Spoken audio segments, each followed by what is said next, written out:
My Spanish is a little bit better than my French, which is non-existent. So I will use English. Let me start with sharing the presentation. Let's see if I can get to do that.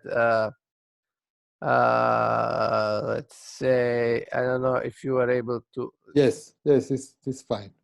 Okay, so thank you all for joining in this early morning on the Corona Day week, I guess. Mauricio and I have figured out that this is possible to do, and I think that's one way of keeping yourself sane is trying to do as much as you can do. Other ways,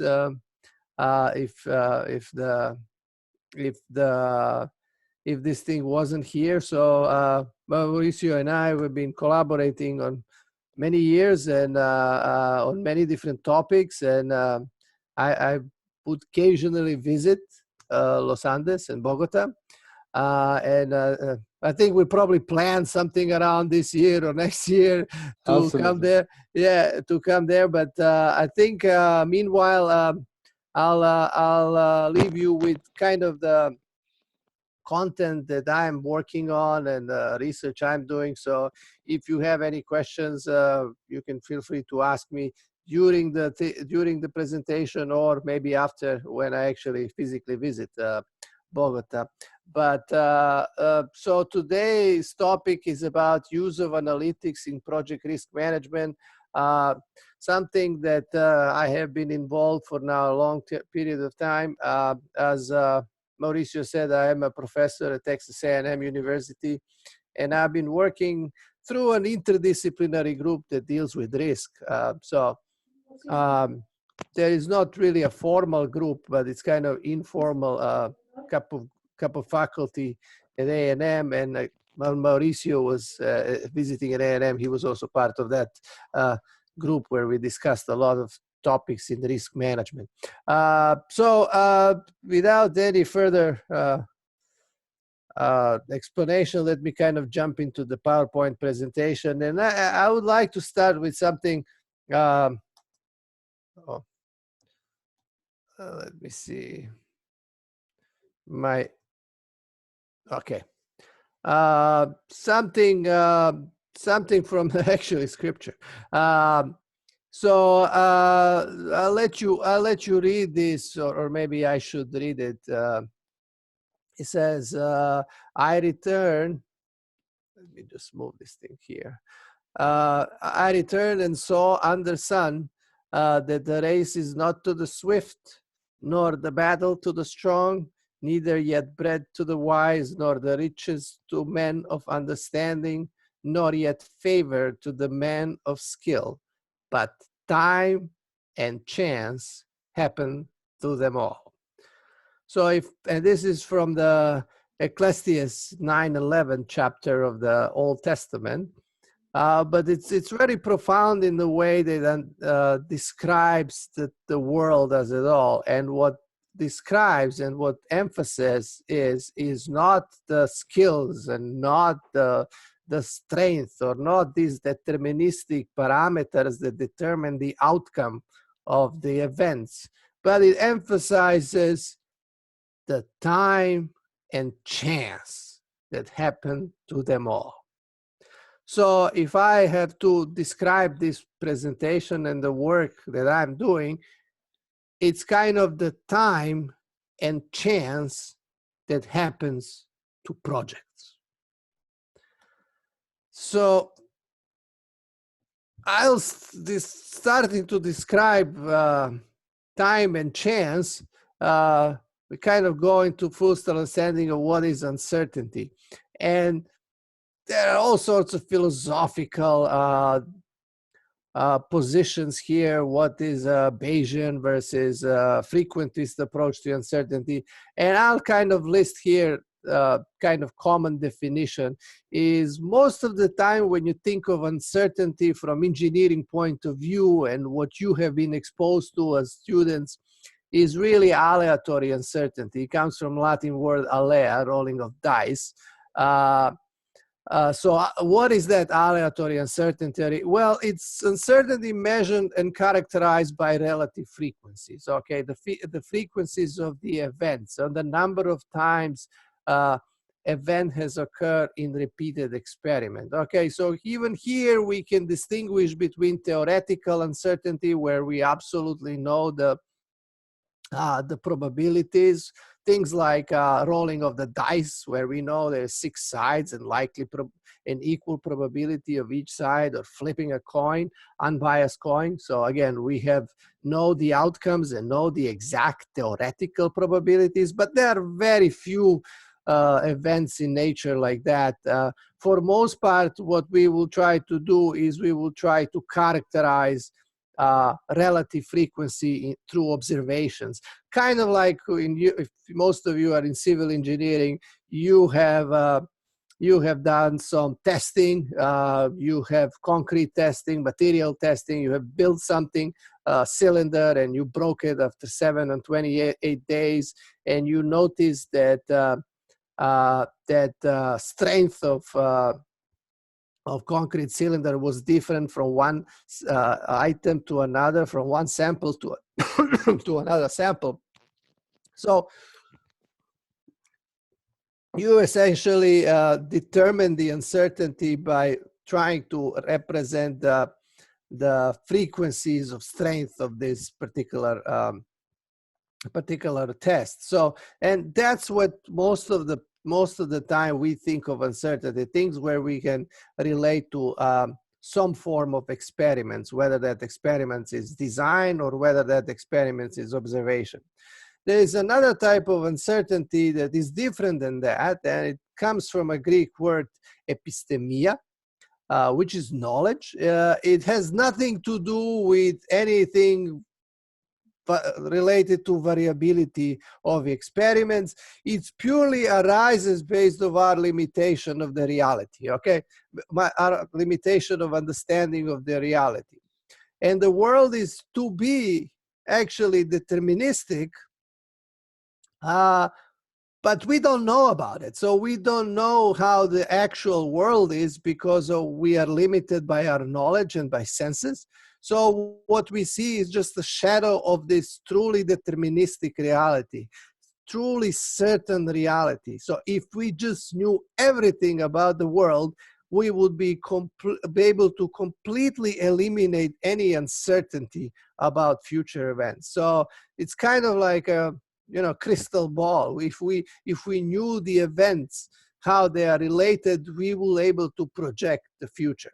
Whereas aleatory has inherited uncertainty, meaning that there is uncertainty in this world regardless of our knowledge. Things will just be different regardless of that, regardless of how things we know. So those are philosophically different uncertainty types, and they are very real. Physicists spend a lot of time discussing this. They're very, very real discussion, because aleatory uncertainty, it's really embedded in quantum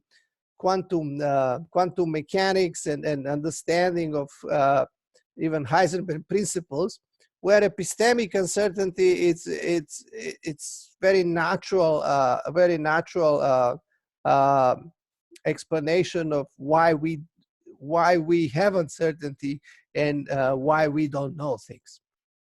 So there is a third uncertainty we put in here, and the reason why we put in here this type of uncertainty, it's mainly from the practical point of view. I mean, in some way, agnostic uncertainty is about knowledge, but is an inverse of knowledge, meaning that our ignorance. So, and it's really significant to think about this type of uncertainty, because often knowledge is something that that characterizes, we are fully aware of our lack of knowledge. Here, in agnostic uncertainty is we are faced with pure ignorance about what we don't know, or what we know that may be wrong. So along these losses, we identify many of cases that happen in real life. Volational uncertainty. It's, you know, where subjective probabilities are not objective, but being capable of being manipulated. You know, let's say that before a project begins, you have chances of an accident happening being on the project side being about 10 to 20%, let's say 20%.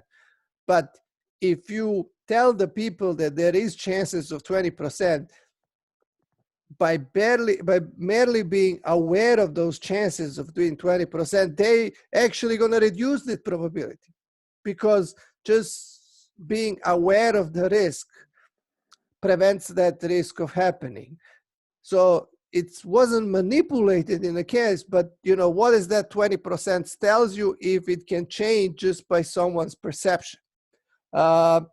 Agonistic uncertainty, it's about the competition between the project stakeholders. You know, many people think that, you know, the price of project depends on estimates, how much it's going to cost you to do the project.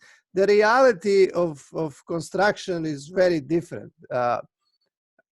Pretty much the price depends on your competition. So if you are the only bidder, you can name the price regardless of how far that price is from your original estimates. So estimates is just a baseline upon which you determine the price, but the price is determined on the actual competition. There are all sorts of other uncertainty, deep uncertainty, or what they call dialectic uncertainty. Things change. Our knowledge is just limited in the sense that there is a lot of dynamics and transformation of the society. I mean, talking about uncertainty related to coronavirus, this dialectic uncertainty fits well. We just didn't understand the dynamics of disease occurrence and propagation, and people thought of this as never going to happen, but the reality, it happens. Because we don't really understand the dynamics and transformation. Do we like uncertainty? Okay, that's the next question. All of this is with description of the certainty, but do we like uncertainty? Well, let me give you an example here where we deal with projects and technologies. So we are developing two different technologies. They have about the same mean, and you can see that they have different potential outcomes in terms of cost. This is probability density for technology 1, and this is probability density for technology 2. And you know that if you spend more than, let's say, this will be more than $10 million on this project, it's not going to work. You're going to be a goat. You're not going to be a hero. But if you spend less, you're going to be a hero. And the choices here are very stark, because you want to be a hero, and the chances of being hero are better with technology 2, but the chances of being goat are also better with technology 2. So it's kind of a tricky question, which technology you should pursue. Or you can be indifferent and be into this group in technology 1, where you don't have as much opportunity to be a hero or to be a goat, so to say. So the question is what to do in these cases. In these cases, we typically may continue with development of both technologies, and as we gain more information about the total cost of technologies, we will actually choose one or the other, okay? And this is just a representation of probability chances here with with these two technologies, which is being cumulative distribution. So the reality is that probability of being a project manager, being a hero versus a goat, if we pursue both technologies, then suddenly changes to the advantage of the project manager. So pursuing both, but at some point deciding which one you're going to take, because you're going to get more information of is it more on one side or in the other side. So do we like uncertainty? We do, in general, when it's optional. Otherwise, people don't like uncertainty. They like to live in a certain world. And that's typical. So there are chances of when we seek out uncertainty, and we seek out uncertainty when only this uncertainty is optional, not something that we have commit and face right away. There is another situation whether we like uncertainty, and let this be some form of happiness axis. And let's look at two different situations, situation A and situation B. And if you look at situation A, you are on the top of this hill, okay? You are right there on the top of this hill, where this hill defines the path of where it's kind of like a functional path or where you can go away from this. So you are at the optimal, you are at your highest happiness. Do you like uncertainty around this point? Absolutely not.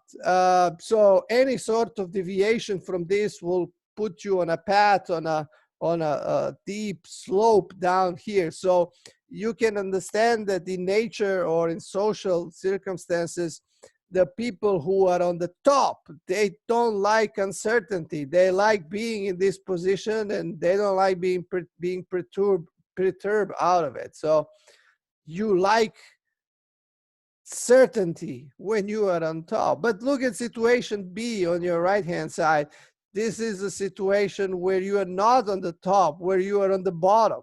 Doesn't matter, you hit the bottom. So what can you do? You like uncertainty in these kind of circumstances? Well, you probably do, because any perturbation out of this point can get you out of this, let's say, local minimum valley and into a potentially a valley with a higher happiness level, so to say. So when you're on the top, you don't like uncertainty, but you're in the bottom and you get stuck. That's when you do like uncertainty, because the uncertainty takes you out. You can see this kind of phenomenon everywhere in nature, in people who end up in jail or things like that. They seek uncertainty. They are seeking the risk here because that's their way out. People on the top, they don't want any uncertainty.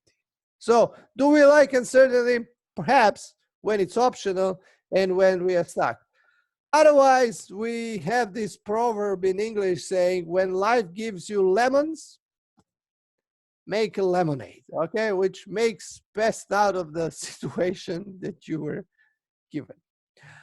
So we talked about uncertainty, we talked about do we like it or not, and let me kind of give a brief overview of risk in uncertainty in engineering design. And the reason I'm doing this, it's because of all this confusion, seeing risk terms everywhere in different design versus project management. So you might have seen this formula, which is very simple. It says risk equal probability of the event times the consequence of the event.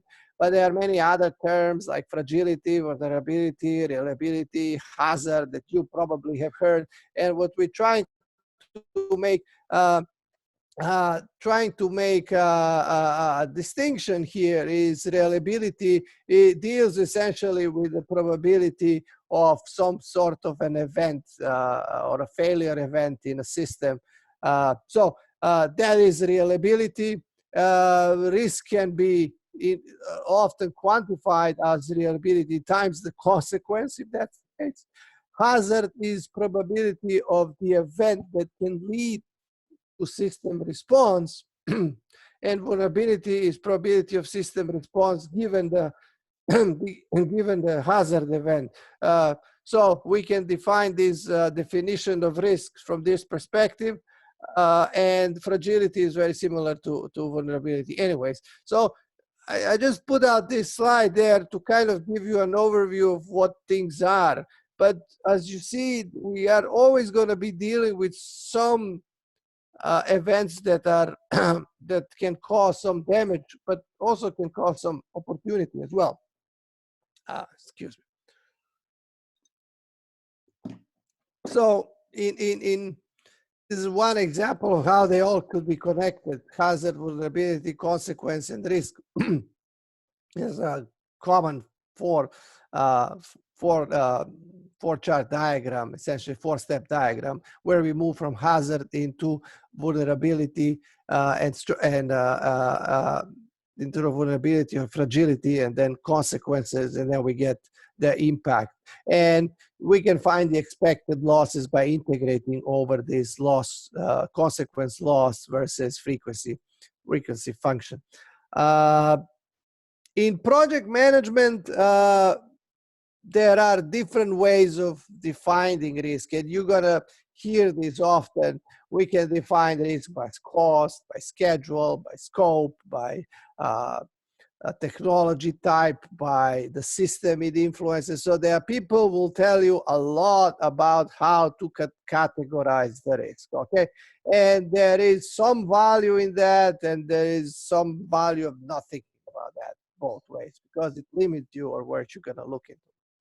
But from the perspective, structural perspective of how risk management is actually implemented, there are only two categories here. We have incremental, or what we call additive risk. There are thousands of risks like that, okay, for which we don't really want to even enumerate all of them, because some of them are good, some of them are bad, and they're all little risk, and what they do to our project is they define the overall variance of the project. So this is, if you think of this as a project productivity, you know, or things may happen here and there, and these events are really unpredictable and small, but small in nature, so the consequences are not too bad. So there are too many of them, and it doesn't really make any sense of enumerating them. So they are their productivity sort of risk. And there are other risks which we refer to as catastrophic, things that, high or medium impact, things that can really hurt your project, and they have low probability of occurring. So typically they are tied into this condition event consequence scheme, where the condition sets up the cause, or what we refer to as a potential cause of the event to occur, and then the event will lead up to a consequence. These risks are identifiable, and these risks are managed separately than these risks. So these two, from the structural perspective, when I say structure, it's more of how do you organize and manage risk, not how you design civil engineering facilities. So if you have those two, those are really important to separate, because trying to move this one into this, it's not going to work, mainly because these have different instruments of being managed. So we will see later that the top ones are managed through typically through contingency, and this is managed by some other mitigation strategies. And these one really don't even make sense to being put into contingency, because their probability is low and consequence is really high. So if they don't occur, you wasted money in contingency. But if they do occur, you don't have that money in contingency anyways. So those will be managed separately. So to start with, we talked about uncertainty. We talked about whether we like uncertainty. We had the definition of what the risk is, and now we have classified the two different types of risk. Before we move forward, just to give you a broad overview of how people perceive risk and how they are different. When I started working on this, I had some practical experience, and practical experience I was put into this category. Of managerial view, where I really look into the risk as type of exposure, not as a probability, because risk in general was very hard for us to see in the context of probabilities, because probabilities were not easily determined. You know, when we deal with projects, these are one at a time events, and if you don't have any experience with that, really, the probabilities are not easily determined. So we look at terms of exposure is like total amount of money we have spent and the money that we can lose. So you see here that, you know, if this column is kind of like a practical, professional way of looking at, not professional, I would say practical or practicing sort of way of looking at, and this is more of what, you know, what the professors always teach you, or, you know, how would you look into the risk. So obviously they are different, and what we try to do now is bring them together, because both of them are valid, you know, and both of them there is valid opinion. The problem with only looking at the managerial view to project risk management is that it's all trial and error. It's all based on experience, and it takes awfully a lot of time and money to train people to have that experience. You know, I always tell people, you know, experience is something that cannot be taught. You have to experience it. Alternatively, if you can teach the experience, we would have a class in your kindergarten, starting with kindergarten, called experience. And the teacher will teach you experience. But we cannot. We have to just experience it. So this kind of concept of just relying on people training in organization and trial and error and luck or lack of luck, it's very expensive. So we want to bring this decision theoretic approach and recognize there is a value here, because often, as we said, these probabilities are not easily determined. So we have to blend these two, and we call that active risk approach. And we can then try to look at the analytics from this side into that side. So I talked a little bit about contingency, and I'll continue here. And as I said, there are two different ways of managing risk here. I'll focus mainly on contingency, not on this high impact, low probability event. So people also think contingency are something magic about them. There's nothing magic about contingency.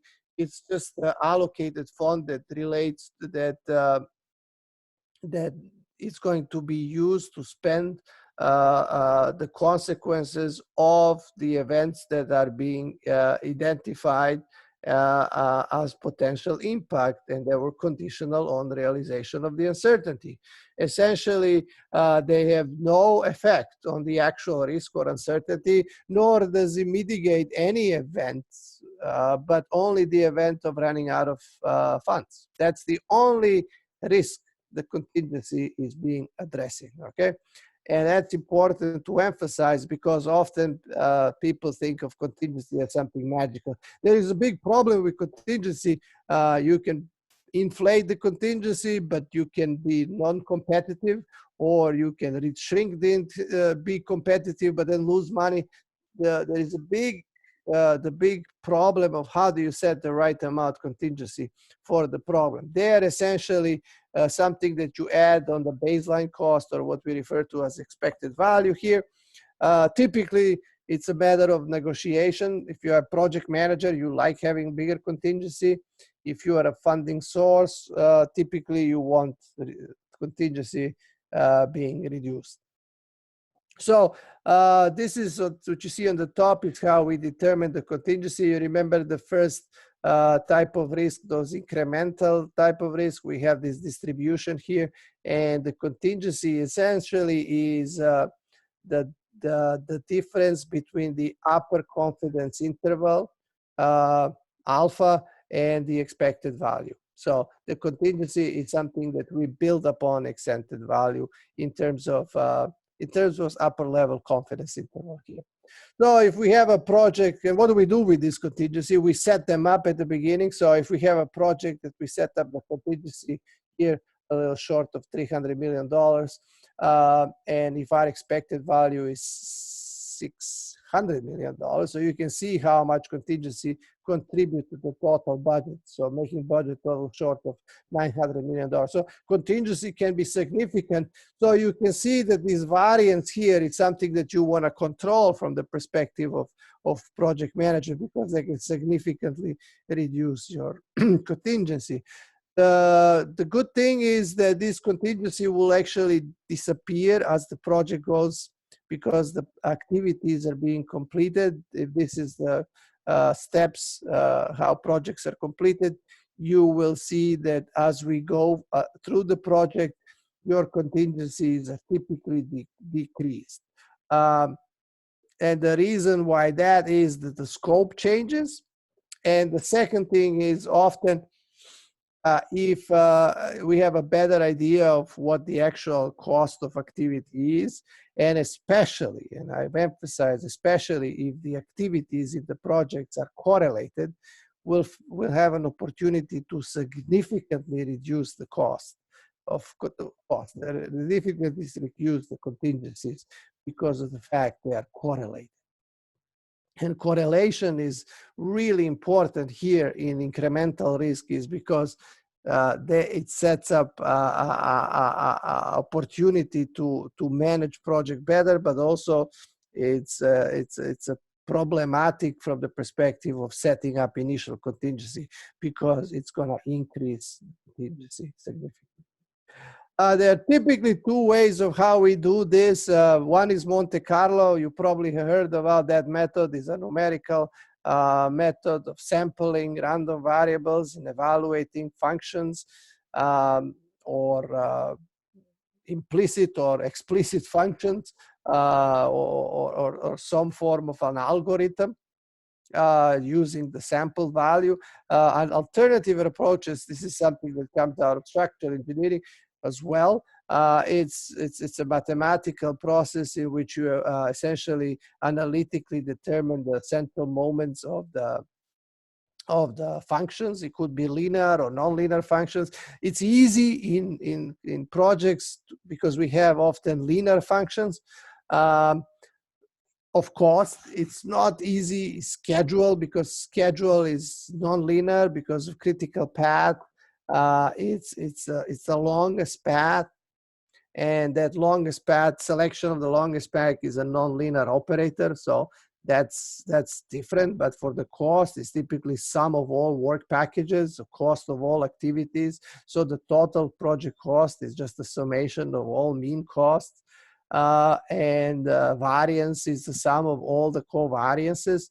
And this is critical here to look into, because in project, we often have correlation among the activities. If something goes bad on one activity, typically something goes bad on another activity, and so forth. So there is that relationship here that is put in place. So we need to take into account that. So that's the variance of the total cost, and this is the variance of a mean value of that. And from there, we can determine the contingency. Yes, so notice the correlation aspect here. If it's a nonlinear function, things becomes a little different. You can use Taylor expansion to get the mean and the variances around the mean point. So this is even the mean value will change and take into account these terms of covariances. Is a second order term, typically not as significant. Whereas a variance, nonlinear function impact on the variance tends to be significant because of the first order derivatives over here, and direct impact on the covariance structure.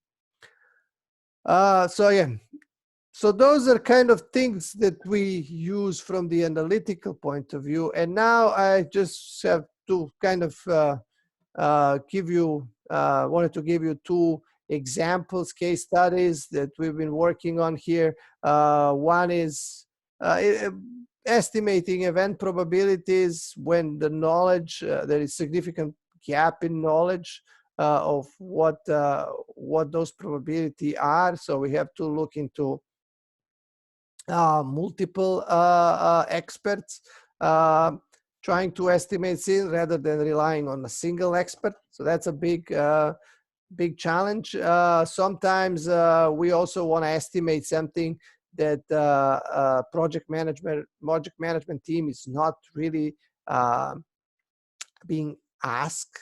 So if you are in project management business, you know that project manager is the one who controls the information from the top to bottom and from the top to bottom, but also from the bottom to top. So it filters out information, and upper management typically don't have a good picture of what's going on projects, and they rely only on the project manager.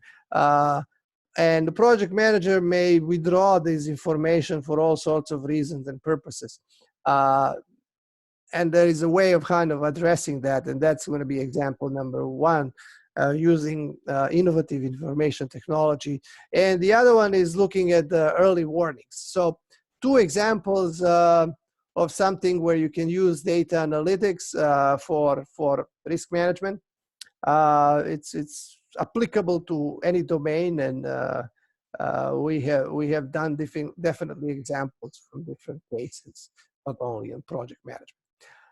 So let's look at information markets. Essentially, we want to know the probability of the event when we have really limited amount of data on the unreliable data.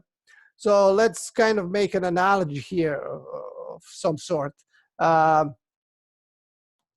me say something like this. So a market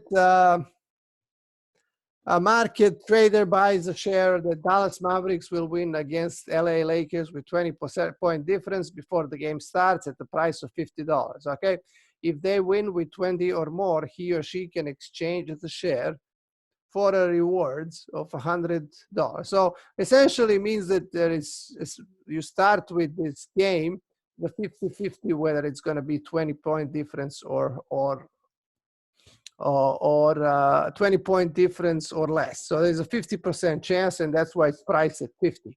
If they win, actually, you get $100. If they less than 20, you get $0. So you can see that before the game starts, it's a 50-50, but they can trade these shares throughout the game, and you'll see that the prices will change as you approach the end, as one outcome becomes more likely or another. Coming from former Yugoslavia, these are the two basketball players coming from there, and both of them now play for Dallas, Luka Doncic and Boban Marjanovic. What we did is we implemented this principle of bet exchanges in sports, in projects. So we have experts buying and sharing shares of a project X. That the project X will be completed by specific dates, made with standards, or perform in specific way. And as the outcomes are likely, project shares will go up, and vice versa. So essentially, it's a prediction market. It's an information market where people trade their inside information or inside knowledge of the phenomenon. So we had a couple of projects. We tested this. This is one of the examples. We had more than 100 experts at different locations of the part of the world. They have fed the information from the site. Some had minutes of meetings, even construction photos, some video feeds were available. So those were judging the risk associated with a particular milestone point, and you can see what has happened to the estimate of the probability is we have seen some changes in October, and then dramatic drop by the end of October. In November, as the new information revealed that the project will be delayed. What you see here is also volume of the exchange of the market, because they were trading stocks. And you can see by the end of the end of October, there was significant realization of the group that there will be a problem with the project. So information markets are interesting model. There is underlying mathematics behind it. I'm not going to talk too much about it, mathematics here, but it relies on a hands-on model of assuring market liquidity, meaning that you have a sell, you always have to able to sell even if there are no buyers. And that's a problem with the regular markets, is when when you want to sell stock that nobody wants to buy, the market just plunges down because the value is determined on the transaction. So this is kind of one interesting way to deal with unknown events when there is no data. Let me now present slightly different things that we are not really focusing on this event now, but we are looking at this condition, things that how do we listen for changes in system condition that may result in increased changes of risk. It's really concept of situational awareness and looking into early warnings in general. So we often listen to our system. We don't really know what we are listening, but we are listening, whether it's a sugar level in our body, blood pressure, and so forth.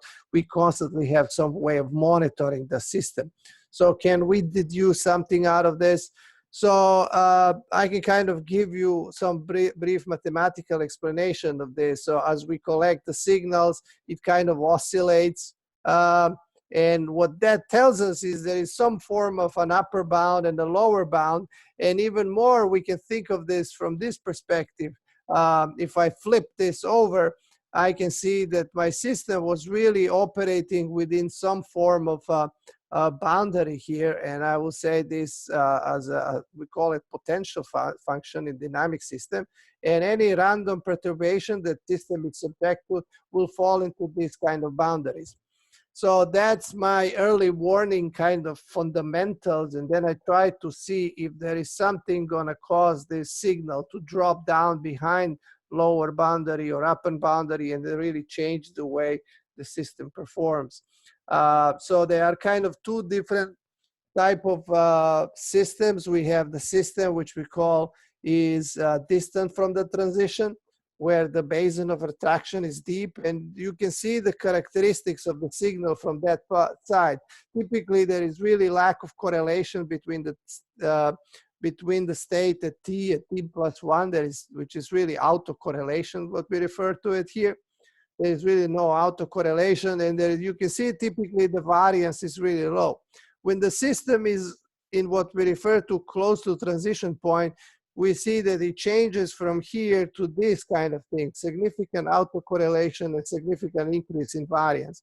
There are other indicators here, and as we move forward, we'll tell you a little more about it. But what this kind of tells us is that as we monitor, let's say our percentage complete or some macro system parameters, we are able to kind of think about that there may be something going on wrong before it actually happens. So that's the logic here. It's a universal principle, typically exists in nature. So you see this from the traffic. You see this in heart monitoring. You see this in avalanche. You see this in pavement cracking. This is really common universal principle of what we refer to as critical slowing down before the system operation changes, system changes in operation status. So we looked at how we can systemize this. So we looked into a number of different things. We looked at the drilling data before you hit the before you can change the layers, which is really an important from the safety perspective with drilling, because you can often have that kickback. It's coming out up from the drilling side. We also look at any sort of thing that has a lot of data. And back in 2015, we had a lot of data coming from the primaries in the United States. This is kind of election. So we tried to figure out what's happening there. Can we predict changes in dynamics of the system? And this is one of the examples. We looked at also influenza at the time, because there is a monitoring stations in the United States that report influenza cases. We look at Dow Jones Industrial. These are all systems which you have really a lot of macro data, but not too much specific data. And can we can we detect early warning that something is going out from this macro level data? So you can see that, you know, by looking at some of this is called likelihood ratio. So if the system tests positive in our methodology, you can see this is the increase in chances of that event. So if you, I'd say, if you are if you look into this VAR, Dow Jones Industrial, if it hits the variance early warning, there is 5 times more chances that there will be system transitioning there. This is significant because this system transitioning is really low probability events, you know. So if it's 5 times more likely, then it's significant in the sense that you may not really make a change in your decision, but then you start looking things more carefully. Many times we say these tests are essentially what we refer to as a screening as opposed to validation tests. Okay, so because they have, what we try to do is minimize false negative to really be zero, meaning that we want to eliminate the instances that there will be transition if it tested negative. But then leaves us essentially with some chances of having false positive. And this is same problem you see now when they look into this coronavirus tests and so forth, trade-off between false positive and false negatives. It's very similar. Now let me present you this, the GOP primer in 2015, because it was kind of interesting, and it looked at Trump data and trying to see if can we interpret the changes in how come Trump was gaining popularity and what was he doing. So what you see here, red one is we accessed big data sets in terms of number of mentions on the TV, and typically these number of mentions are related, these peaks are related to him saying something. Okay, it's often something quite outrageous, but anyway, so they will say something and everybody will start talking about it, good or bad. And we try to look into whether we can interpret that in context of his poll numbers and in context especially that critical slowing down system. And it was interesting that anytime there was a local minimum, when the poll number indicated there was in local minimum, it will induce the variance. So essentially, if you think about it, when you are behind, you like the uncertainty, and the way to create uncertainty in political in the political system is to say something that will polarize people's opinion. So what we noticed is every time there was a local minimum, number of mention went up, because typically the response will be to say something, and then it went from one minimum to another minimum with a high resistance into lower resistance, and it went up to the pulse. I'll kind of conclude this with these 2 examples and a link to a book. Professor Ken Reinschmidt, now late Professor Ken Reinschmidt, and I wrote this a long time ago. It's a long time in making, but it was published in 2019. It deals with much of the methods we mentioned in the first part, using the how do you set up contingency, use the method of moments, account for correlation, and in earned value and things like that. So with that, I would like to thank you for your attention and open for any questions. Thank you, Ivan. Thank you very much. Thank you. ¿Tienen alguna pregunta? ¿Alguien tiene alguna pregunta en español o en inglés? You have any questions? Ivan, I have while they think about it, I have a question. What's the success of a project? In what proportion does it depend on the decision process and compared with the uncertainty part? I mean, the two main issues in the success of a project are the decision part and the uncertainty part.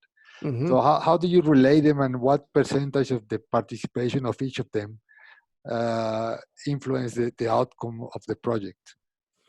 Well, it's a good question, Mauricio. We try to connect them in the sense that, you know, your decision supposed to impact the uncertainty, and your decisions, let's say, related to contingency, is where do you set up the contingency.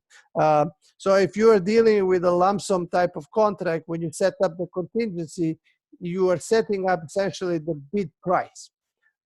So obviously the uncertainty is now whether your project is going, whether your bid is going to be selected. So the higher the uncertainty in you have in the project, and the higher contingency, therefore there is lower chance you're going to get the project because your price will be too high. And there is obviously uncertainty in what the other people is going to bid. So you have to kind of convolve this function, much like in structural reliability, demand versus capacity, to see what is the probability of us actually winning the project. And then once you know if you won or not, then you're going to come back down and say, when you actually won it, now it's conditional probability that you win it, what is the probability of being profitable, in the sense that how much money you're going to be actually making out of this project. And it's really inverse, because the more competitive you are, the less likely you're going to be profitable, because obviously you are reducing that contingency.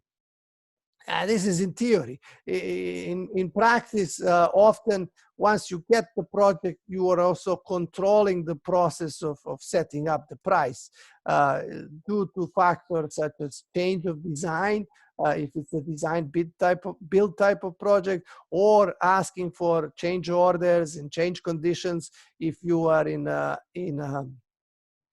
design build sort of project environment. So the whole process here, the whole objective here is to put them together, see if you can have decisions based on the uncertainty and the impact you may have on that uncertainty. Thank you, Ivan. Mm-hmm. Questions? Hola, Mauricio. Carlos Alejandro Arboleda, ¿qué tal? Hola, Alejandro, ¿cómo vas? Bien, bien. Para hacerle aquí una pregunta, Iván, si sí. quieres. ¿Que la traduzca Iván, o la haces en inglés? No, pues déjame, yo espero que me entienda. No, tranquilo. Okay. Ivan, thank you for your presentation. I have a question. At the end of the day, all these issues in terms of contingency risks will be written in a contract, right? Mm-hmm. So how do you see that in the future the contract will change in terms of force majeure or those type of events? Because by the end of the day, both the owner and the contractor will be in the same environment. So how do you see that those contracts going to change the clauses and the force majeure clauses? Good point. Really good point. So we have this problem, you know, in many of the projects I was getting involved, is that we would have an owner that tends to pass on the risk contractually. Say, so the contract is this setting up the environment for risk analysis. Who takes what risk? Sometimes actually, what are the risks? Because some contracts bear its risk, meaning that you can tell people that this is their risk, but that doesn't mean it's going to be done that way.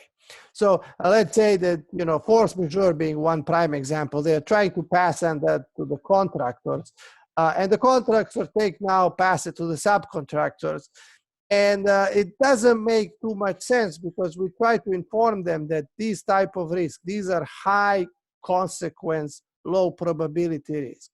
If I'm going to put this in my contingency, we will inflate the whole.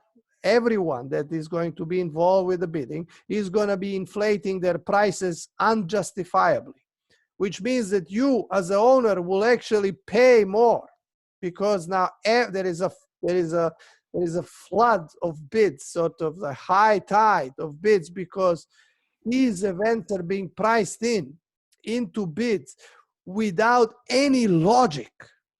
Because think about, these are very low probability events with huge consequences, and how much you're going to add to contingency, you have no idea how much to add. You know, typically I'll say, well, you decide what you want to, if somebody is asking for that, I said, you decide how much you want to add, because it doesn't make any sense to us to add any of these high impact. So we can inform the decision makers that certain risk needs to be taken out and pretty much bore by the owners, or mitigated in some other way by the owners. I mean, also people don't understand that, you know, making money is about taking risks. And if you have, you know, if you have risks, if you don't have risk, you shouldn't be making any money. And that's certainly true in projects, because if you don't have, if you try to mitigate all potential risks, it will cost you a lot. And I think people are really not fully aware of that, of these consequences, of how people respond to a risk. I can give you an example here. That at some point of time during the Bush second administration, we have a big project by the Department of Energy that runs with storing and logistics of nuclear waste. And they thought, okay, we're gonna try to privatize that by having a lump sum contract. I mean, obviously, risks associated with these kind of operations are huge, and having a private entity bear those risks doesn't make any sense. So there was really only one bidder, and the bidder was about, you know, 10 times higher than the actual previously way they would cost of managing. So when you have catastrophic risk, you have to think about what you're going to do with them. As an owner, don't pass them to the contractor, because the contractor can either decide that that's the way I'm going to do business, I'm not going to put it in contingency to stay competitive, or I'm going to add in contingency. And I don't know which amount, but some amount I will add into contingency. Or, but if something happens, likely your contractor will go default because it doesn't have enough contingency. And I'm sure nobody can put enough money for this sort of events in contingency to deal with it. So you are losing either way as the owner. You are losing because you're inflating your bids, or you are losing, but if you actually get the contract, if something happens of that nature, you will not get your money, because you know, the contractor defaulting will just gonna increase your cost on the project. So it's really a no-win situation here if this setup is being aligned. So we can do this type of analysis to evaluate which risk should be allocated to which entity, if that answers your question. Sure, thank you. Mm-hmm. Any other question? Anyone? Ivan, I have a question as well. When you have this dynamic system, right? Yeah. It seems to me, I'm not very familiar with that, but it seems to me that all decisions are in the short term, right? It's like they're responding to the system performance. Yes. No, but most decisions are a mixture of like short term and long term expectations of what's going to happen. So I understand in politics this is very clear, because you have, you know, it's a day by day, you know, measuring of the popularity or whatever. But in a project that you have to combine these short term decisions with long term, how do you do that in this model? Good point, because I think when you look at this, so there are two things. Obviously, you're going to be making plans. And often things in project, we are making plans based on the assumption that the system is going to perform in certain way. And this is our previous knowledge. We say, okay, we know that this is system the way it behaves, okay? And from there, we can stem all sorts of risks. So we start with something that we know, and we are assessing the risk, we are making long-term plans and so forth. Okay, so this is traditional. So now the project starts, okay? So whether we do any observation or not, it's gonna depend on how we're gonna make the decision. So this, what we are trying to do now is monitor this short-term system changes in trying to understand whether there is possibility something that is underlying, some underlying phenomenon that is changing the assumptions that we have started with. So it's something that we are there to monitor, much like when you are driving the car, you have a peripheral vision. So you are looking at the short-term changes, but you are setting up a long-term decision making. So think of this as a situational awareness, in a sense, to give you some early warnings that something may be happening. After all,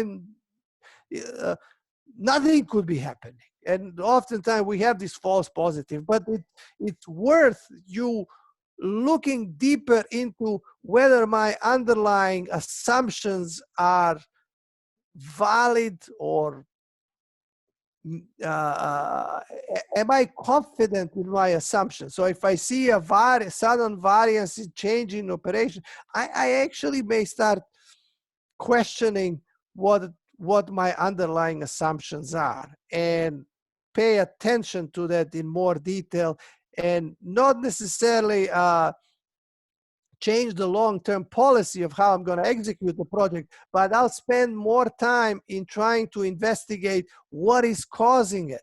And if it's caused by some particular factor, I may need to adjust my long-term plans. So it's not a knee-jerk reaction. This was the example of the politics. Yes, it was kind of understanding, it was put there to understand that the phenomenon that we are talking about, it has real-life applications in certain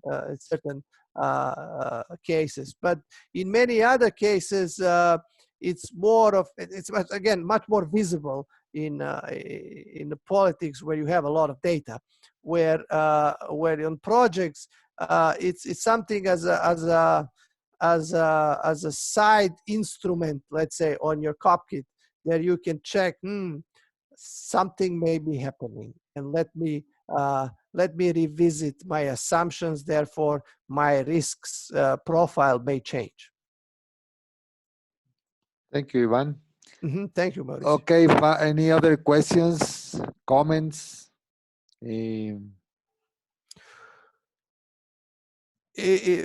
Like anytime, like Mauricio, you can send them my email, and if they have any questions later, or okay, feel free to email me and so forth. I'll be glad to. Thank you, Ivan. If anyone needs Ivan's email or wants to contact him, please send me an email. I will be happy to send you all the Ivan's details. Okay, with this, we end the talk. Thank you very much for attending. And thank you. Thank you, Ivan, for being here, for sharing with us all your recent research. It's been very interesting. And okay, have a good week to everyone.